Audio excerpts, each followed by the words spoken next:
everybody, I've decided to do a June plot tour as it is the last day of June, and I've had COVID, so I've not been able to do any work at all on my new allotment site, so I've been managing to come down here and hide out amongst the plants in my secret garden. So I thought I'd share progress really.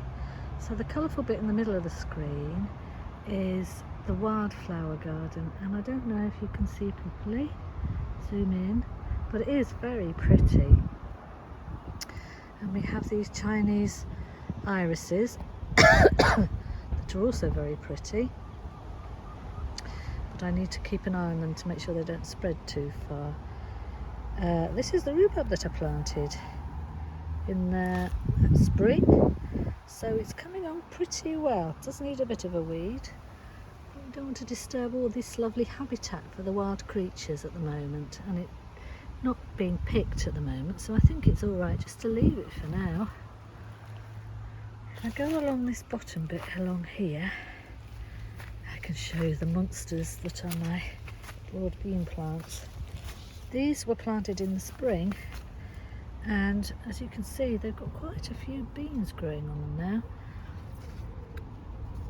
They're not really quite ready, as you see they're a bit little, but in a couple of weeks they'll be ripe for picking and hopefully keep me going through the summer and maybe even into autumn if I can store them in the freezer. So I'll walk along here a little bit. That is my perpetual spinach that's not been a rip-roaring success, but it's been nice in soups and such like. I have sown 18 sweet corns, well, planted them out. I sowed them quite a while ago, and when I finish this little film I will water them, because the thing with this ground is when it dries out it goes like concrete, which I'm not used to, having had sandy soil in the past. I've freed up my onions. They look all right. I don't see any sign of allium leaf miner on them. I have a row at the back that are red onions, and a row at the front that are white onions, and they go all the way along there. And I have beetroot growing. There has been a beetroot leaf miner and got rid of most of the attacked leaves, and it seems to be quite happy now. The potatoes, well, they're not doing too badly at all really. Now I've given them some magnesium, they're a much better colour. I pulled one up from over there and it's given us enough for about 4 meals, so I think that's not bad really. I mean, there's only 2 of us, but all the same I think that's not bad. Come along here. The peppers, well, they really didn't like the cold spring. I did have them protected with that netting, so they didn't get the brunt of it, but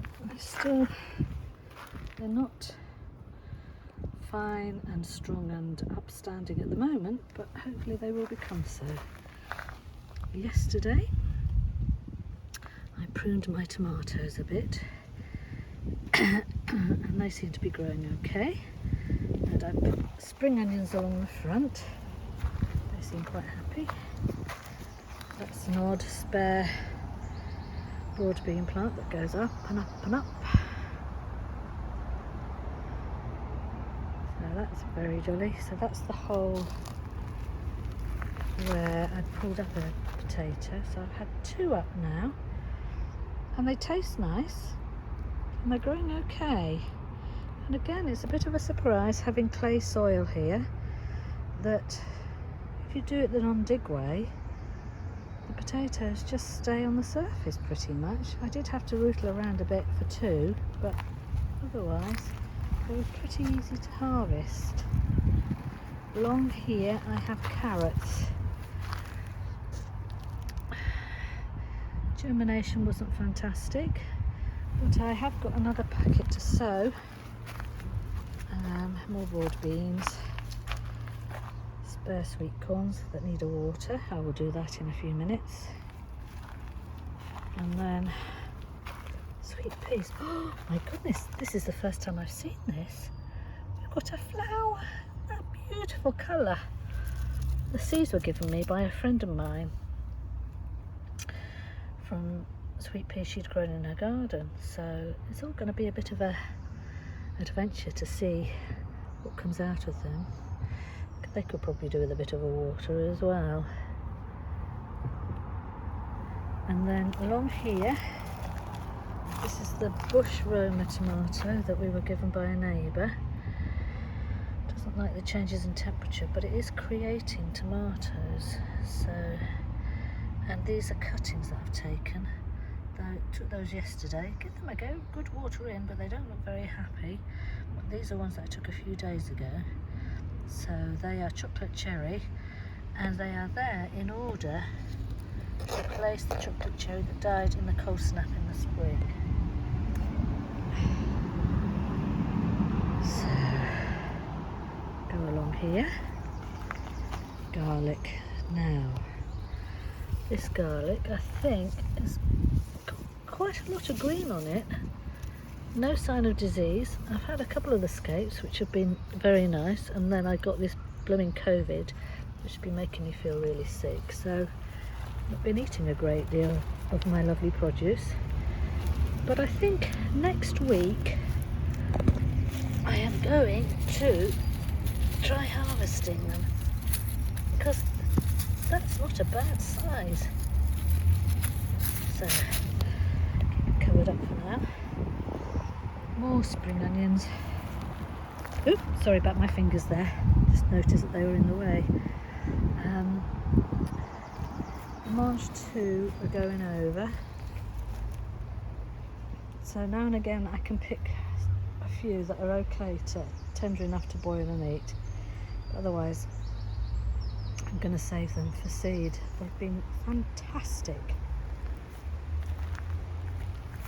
I've got 3 potato plants from a supermarket potato growing along here, and some nasturtiums hiding amongst them, which I plan to have them tumbling down that hill. So I'm hoping that once the potatoes are out, that's what they'll have space to do. So yes, 3 potatoes there, and then this lettuce is heading up now, so I'll probably be pulling that out to give the space for the little courgette. And I'm very proud to say, if I go back up here, look at my cucumber. I mean, you know, usually people's are way up here by now, but I am just so proud that it's still alive, and the holly leaves around it seem to have worked to keep it alive. So keep going down the hill.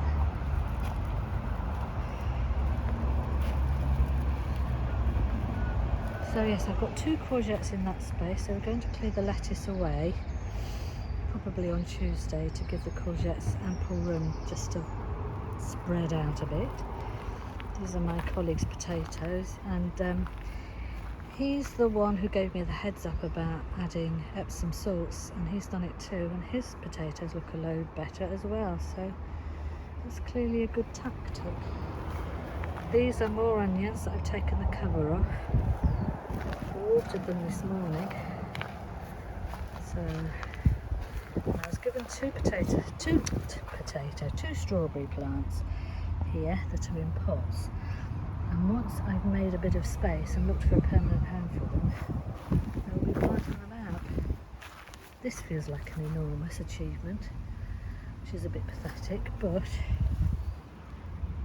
I have 3 Swede plants and some very tiny ones that I'm hoping, out of about 40 seeds that were sown, that they will grow. And when the beans are taking off, more potatoes, and off we go. So thank you for watching.